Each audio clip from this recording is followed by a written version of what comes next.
คือตาเจ้านี่เจ้าว่าจะมาดูแลข่อยปะแม่นมองเว้นนี่เขาก็ดูแลเจ้าดิเขาเห็น อาบน้ำไม่ค่อย แล้วก็ยัง ร้ายยาง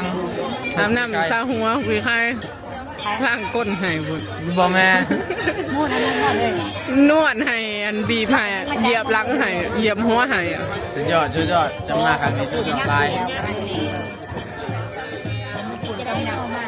สุดยอดไม่หนึ่ง เอาขึ้นให้หนึ่ง ยังบ่สุด ยังบ่สุดบ่ต้องไปได้ถึงสุด มือ ต้อง หน้า ล้างก้นให้บ่ บ่ เดี๋ยวบ่เกินอาทิตย์2 อาทิตย์ก็น้ำหนักขึ้นค่ะแหละสิพาเพิ่นไปตัดผม บ่เอาดอก นะ เพราะว่าบ่เอาดอก บ่เอาหยัง บ่เอาอันนี้นะบ่เอาขบุดเมื่อดอก คือว่าบ่เอาเมียซะดอก เอาแล้วเอ้ยไปสินอนกอดหมอน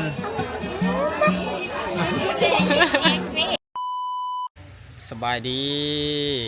ยินดีต้อนรับเข้าสู่ช่องอลิตาเนาะมื้อนี้เฮาอยู่ที่ห้วยปูนทุกคนมางานบุญพอของนภไผ่เสียที่แล้วเนาะที่เราเป็น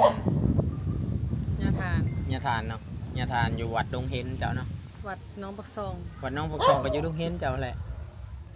สบายดีเด้ออลิตาสาวผมยาวขอ พวก โทษ เรา ขออภัยเด้อที่แต่งกายบ่เหมาะสมเนาะเฮาออกมาเลยดิ พวกเราเป็นอันคนทางปักเซเนาะแต่ว่าไปอยู่อันสวรรณเขต เป็นญาติพี่น้องทางใดจักก็ มือเผาศพเราหาเจ้าก็ไปเด้อ ไป แต่ว่ามาเห็ดบุญอยู่บ้านบาทนี่เนาะไป เขาคือจัดใหญ่เติบเลยนี่คิดว่าแมน เฮาบ่เคยมาได้เถิดเด้ เอ้า นี่แหละหูจักนี่ เจมส์ก็เห็ดนี่เด้สร้างเจมส์อยู่ โอ้ยไก่ สร้างอันเดียวอ่ะ เป็นรอยคนเดียว เอาถือ จักโอ้ไอเจมส์ตากล้องเซโนเพิ่นก็ใหญ่มาอยู่เด้ แล้วก็สบายดี ยัง จะมาเผาประตูบ่ น้องขอไอ้เพิ่น ล่า เนาะ งนี่ อยู่ใน คนหลายเนาะ ไผ่อยู่ในมาในส่งคนเทาโวยปอกโวยพูดเลาะพูดส่งเมื่อผู้การสภาบอกสภาบาทไปถ่ายยิ้มหมดเลย เจ้าเห็ดยังน่ะ เฮ้ยอะไรวะ โดยโอ้เอาก่อนเหรอ แกนาแกข้าว เอายังกันด้วย เอาเจ เอามีอย่างเนาะ เอาเลยแล้วดินั่งเอาเลยจ้า จะมาแต่มือใด โอ้มาลายมั้ยมาแต่วันฮัทเลย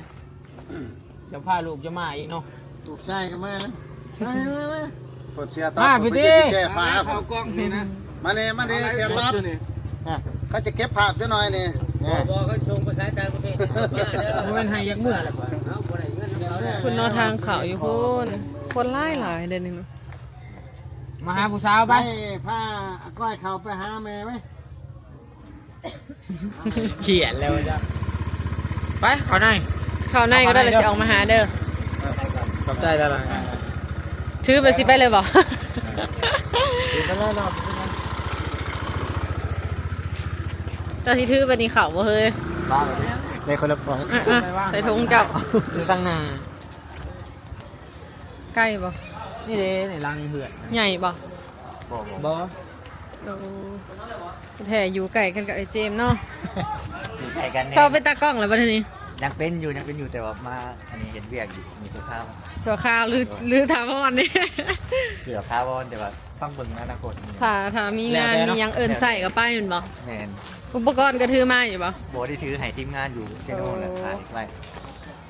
รอบก่อนนี่ก็ไปถ่ายรูปอลิทะเดเพิ่นเฮ็ด เป็นไรสดอีกยัง แม่ บ่ นไลฟ์สดอีหยังมีไอริกกับไอต้อมไปถ่าย อีกยัง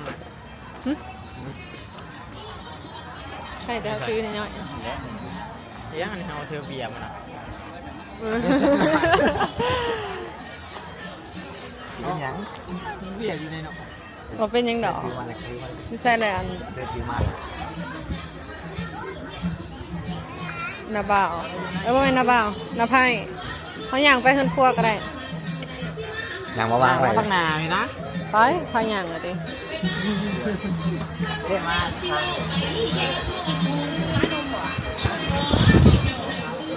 คนหลายเนาะเด็กหลายได้เพิ่น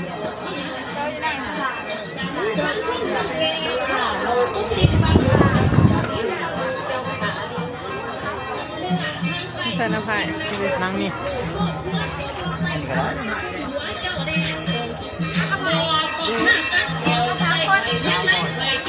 ไม่ได้เห็นโดนเลยเนาะ เป็นกระเทาน้ำไผ่เอ๊ะใส่ดิโอ้ ไปดีเห็นปู่อยู่นอกเมื่อกี้นี้คนร้ายเนาะ นี่ได้หวยวะ แล้วรถบักกะลายหนึ่งกับบ่มีบอลจอด มือได้จะมืออีกโดน บอว่ามันขุดนี่เนี่ย ฮะ มันขุดส่วนลูกมาดับแล้วมาได้ดุร้ายแล้ว ส่วนบ่ส่วนแม่เพิ่งมานำเนาะ ปากกันมาเบนซ้องอ่ะเนี่ย เนาะ จะบุกสู้มาส่วนละมา แล้วว่าปลุกจะมาโดนได้ป่ะ มาลายมือแล้วก็ มา ยั ได้ ง ห มา มึกได้ป่ะ มาไล่ ได้กับที่ เกือบอาทิตย์แล้วมันนี่เกือบอาทิตย์แล้วมันโทรหาแม่เจ้าเด้ว่ามาเลยเด้อนี่ เพนกมาในเด้อ มีฮันจะโทรก็ได้เมื่อวานนี่ขอเจ้าเสร็จให้เฮาอยู่สิโทรยามพ่อแม่เพิ่นเด้อว่ามาเฮือนบุญอยู่ปากซีอยู่นี่เปิดหมอลำเนาะ แม่อยู่บ้านจะเปิดยังไง เปิดคาราโอเกะ คนละเพลงมาเฮือนบุญอยู่ไวปูนทุกคน อันนี้ก็พี่น้องเองดอก พี่น้องทางไหม พี่น้องทางงาวโดนทั้งสาหากระห้ออริตามาแต่ว่าอันนี้คอยให้อยู่นี่ ฮัลโหลมาเฮือนบุญครับให้เด้อกล่องละมัวเลย เบิ่งกล่องพอคอยเขาบอกว่าไปเปลี่ยนหน้าจอซัมซุงให้คอยแน่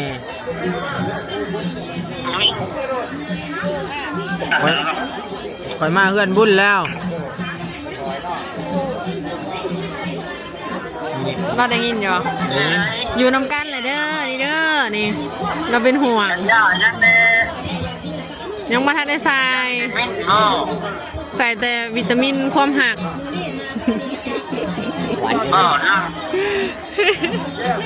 จะไปเปลี่ยนกล่องใช่ป่ะ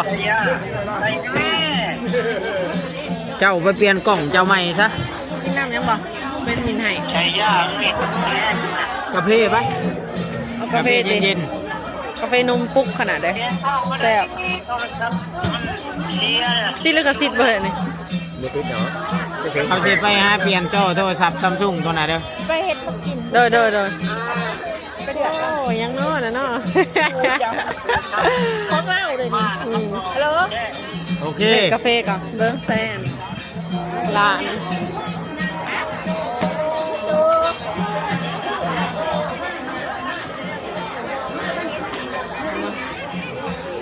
มีกาแฟกระจอกกระเจี๊ยบ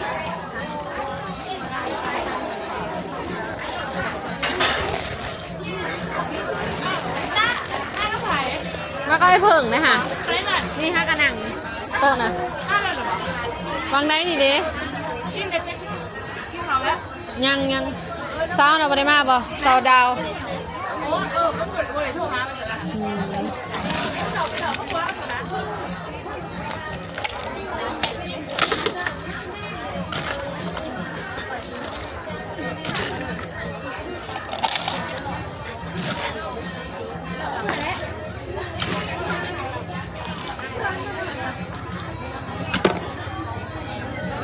อันเดียวกันเบิดวันนี้ฮะ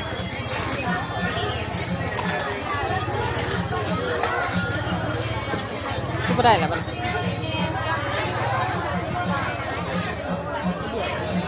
โกโก้บ่โกโก้กับกาแฟบ่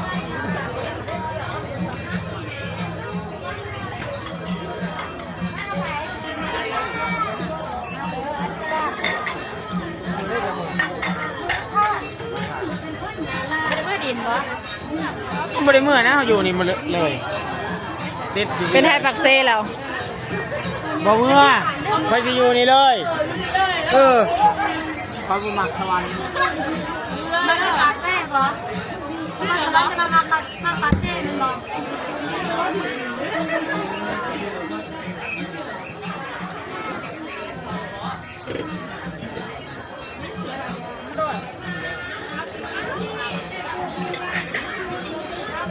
ผู้นี้ละเฮ้ยผู้สาวไปหาเจะอยู่ห้อง เดี๋ยวผู้สาวมาหาข่อย โอ๊ย ข่อยจอยย้อนว่าบ่สบาย เป็นยัง บ่สบาย จะเป็นลมอียัง เป็นไข้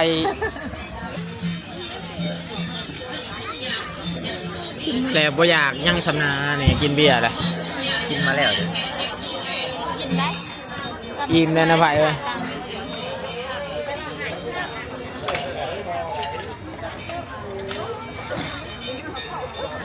ส่วนคำซีมัน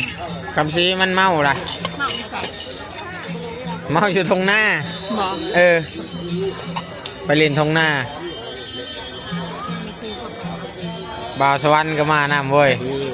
บ่าวสวรรค์ก็มานำบ่าวเซโน อยู่ใกล้กันนี่เลยอยู่ไกลกันแต่บ่ฮู้จักเพิ่นมาเดือนหนึ่งเลย แต่ว่าบ่ฮู้จักคันเขาบ่โทรหามื้อนี้บ่ฮู้ซ้ำ โอ้โหซ้ำบ่ได้มาบ่ได้เจอกันมื้อ บ่ได้เจอขอบใจเด้อกินปลาแห้ง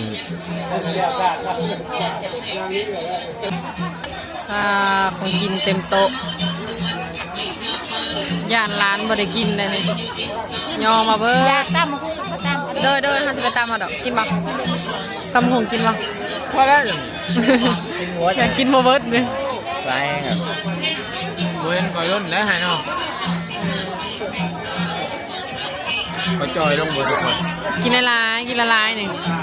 เราเห็นป้าเห็นเจ้าจ่อยห้องเจ้าห้องกันน้ำไผ่เนาะ นะไผ่ น้ำไผ่เห็นเจ้าจ่อยกินละลายเราเอามาเต็มโต๊ะ มาดิก่อน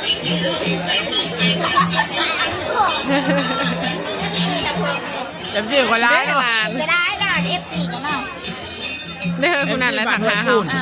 ผู้นั้นได้ถังหาเขา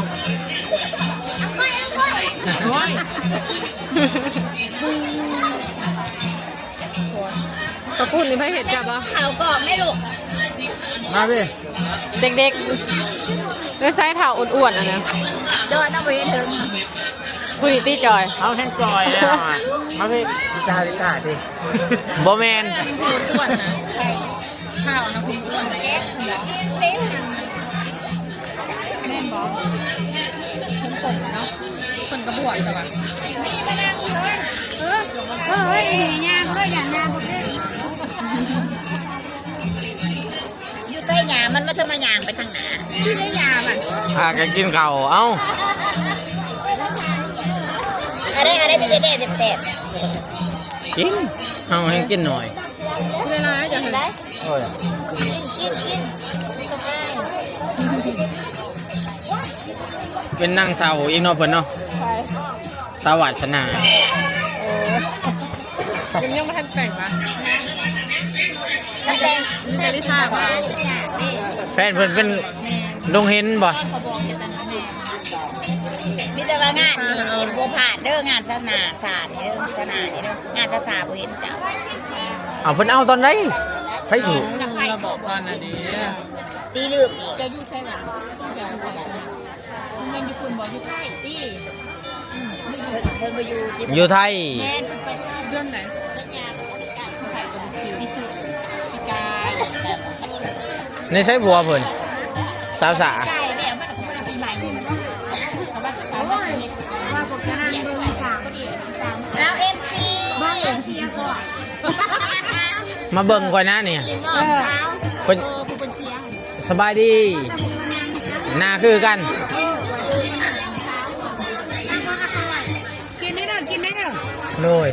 อันนี้ก็เช้าเพิ่นเอื่อยนอกเอื่อยไปนอกด้วยไอ้นอก หลายขนาดเนาะ มีงาน มีแต่วัยรุ่น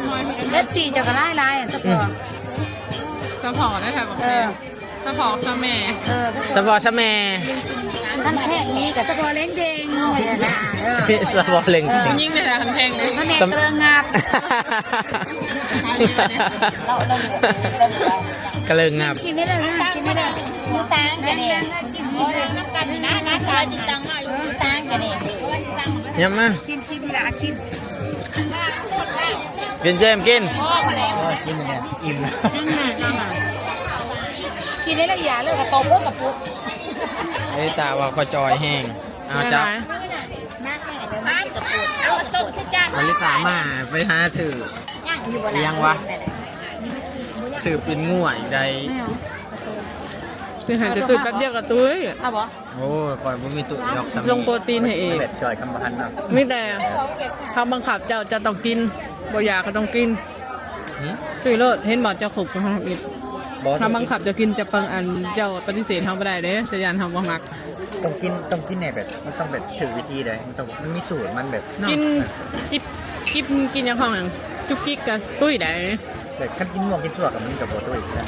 มันกับถ้ากินร้ายกับโบด้วยกัน เนาะ มันต้องกินถือวิธีมันแบบ สาวเทียงแรงแบบ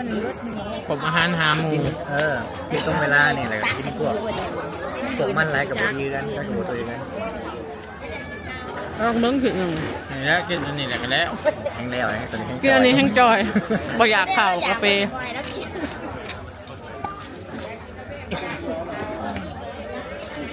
เห็ดบุญหาภายในอันเหรอ หาโพ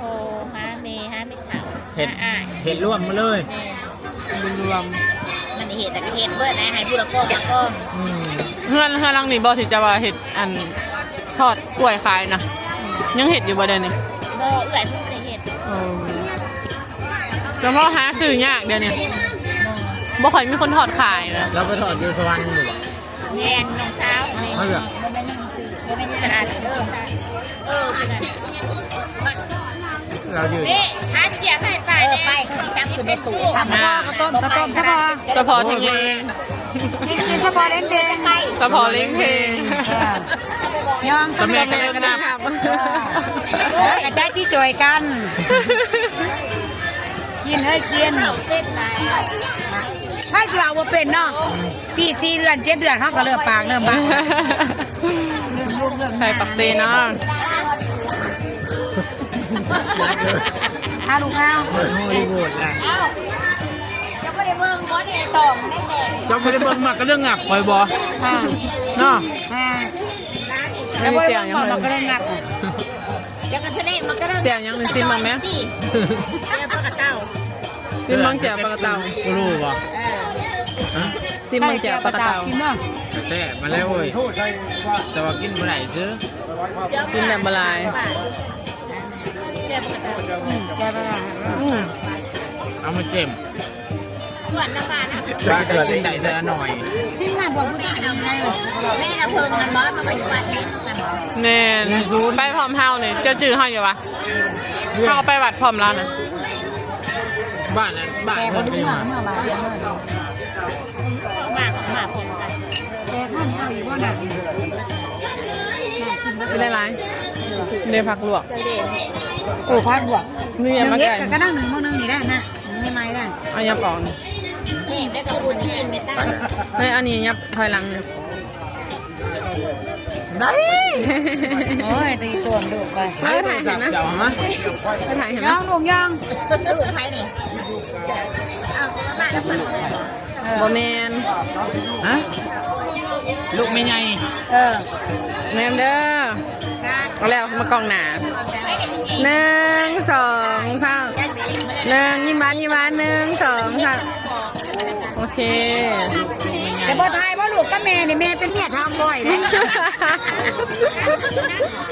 แม่เป็น เป็นเมียบ่หรือแม่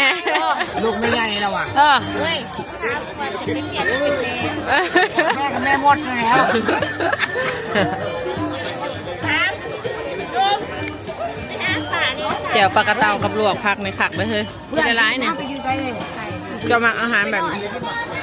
มันอิ่มเลยเด้ กินใส่โลดอยากกินกาแฟนี่ ไผ่เลยสิบ่ คือตาเดี๋ยวนี้เจ้าว่าจะมาดูแลข่อยบ่ แม่นโมเว้นนี่เขาก็ดูแลเดี๋ยวดิ ใจมัน เขาเห็น อา ยั บ ง น้ำให้ค่อย แล้วก็ยัง ร้ายยาง อาบน้ำซาหัวคุยใครล้างก้นให้บุญ บ่แม่ มูดอะไรหมดเลย นวดให้อันบีบให้เหยียบหลังให้เหยียบหัวให้ สุดยอดจะมาครั้งนี้สุดยอดไปสุดยอดไม่หนึ่ง เอาชุดให้หนึ่ง ยังบ่สุด ยังบ่สุดบ่ต้องไปได้ถึงสุด มื ต้ อ อง หน้า ล้างก้นให้บ่ บ่ เล่นโตกัน เล่ดูแค่บางโต๊ะวางหนู พูดที่หาม เดี๋ยวขออนุญาตกินก่อนเด้อทุกคน สมป้าสมยัง ยังอ่ะ กินใส่ละลาย แต่ว่าเราก็ต้องไปบด กินบ่ร้ายนี่ ถึกไม่เสะ แต่พอทายพอลูกก็มีอาก้อยก็เป็นมีอาก้อยนี่ น้องนิ่มเด้อเจ้าซื้อยัง FC ตาดีขนาดแม่ก้อยว่าจะอลิต้าได้บ่อยากทายบ่อลิต้า ลิต้าบ่ต้องปกร้านบ่จื้อน้องบ่จื้อบ่ต้องปกปานใด ใจเด้อ ไอ้เพิ่งอ่ะทายโหดนั่นแหละไอ้เพิ่งนะ2คนนะน้ำมีหาอยู่ แต่แต่จะมันกะล่างช่องจะได้เฮ้ยผู้นี้ แม่นเหรอ ล่างช่องจะได้เลยล่างช่องจะยกไปยกตาโดน เป็นหลานซุ่ง ได้พูดแล้วแม่บอกว่าดิ ขอบใจเด้อ ขอบใจจุดกันเนี่ยจะพ่อนเนี่ยได้ก็จะหาแหละให้เด้อมือโอเคมือรับ โดย ใจ มือมันจะจีจอยแต่เว้ยมือมันจะจีจอย นี่ยังคือจ้าจีโจยใบเนี่ยบ่ได้บ่จ้าจีโจย บ่ไรเฮ้ยมันก็กสสแต่อย่าพูดจะมามืออื่นเลย ไทยปักเซเด้อบอกแน่จ้าจีโจยนี่แม่นหยัง ว้าว ใจจีจอยคือจอยจีจ้า จ้าจีโจย มื้ออื่น เพิ่นว่าคันยังฮู้เลยมาโลดมื้อ มื อื่น อนี่จะจีจอย เพิ่นว่าให้มาอีกมื้ออื่น จ้าบอกชูจีจับ จูจิจ้าบ่ฮู้จักจ้าจีโจยบ่ฮู้ ได้ด้วยไปมาหลังไหน อันเดียวกันบ่ฮู้บ่จูจิจ้า ฮะ จูจิจ้าเป็นหยัง ไม่จะจับจูจิอีกก่อน เอ้าบ่คือกันเนาะซิมันมาขับปุ่นนี่แซ่บนะ จีทายหูบ้า ย่อมซะมื้ออื่นจังมาเบิ่งเล่า อื่นเนาะอื่นทุกคนมาเบิ่งจ้าจิโจยเป็นหยัง ก็ยังมาเรียนภาษาโมเมนต์เนาะ กินได้ไหนกินใส่ข้าวเหนียวพร้อม นอนยึดกันมอง7-8 ปีน่าจะ กินบ่ตำผิดไปตำกิน บ่ได้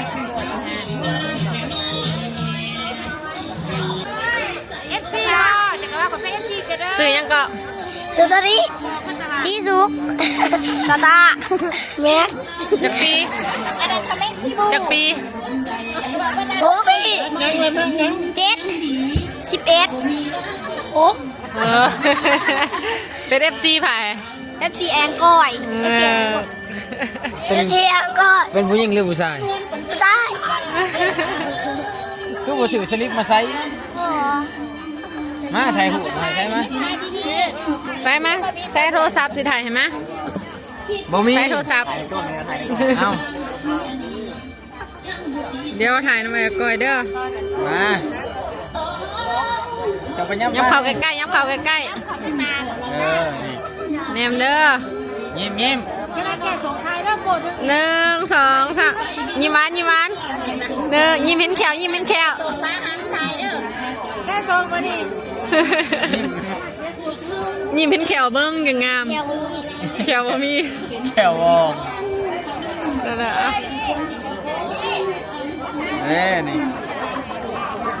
นี่บนหุบกอง ยี่ป้อได้อะไรเนี่ยฮะ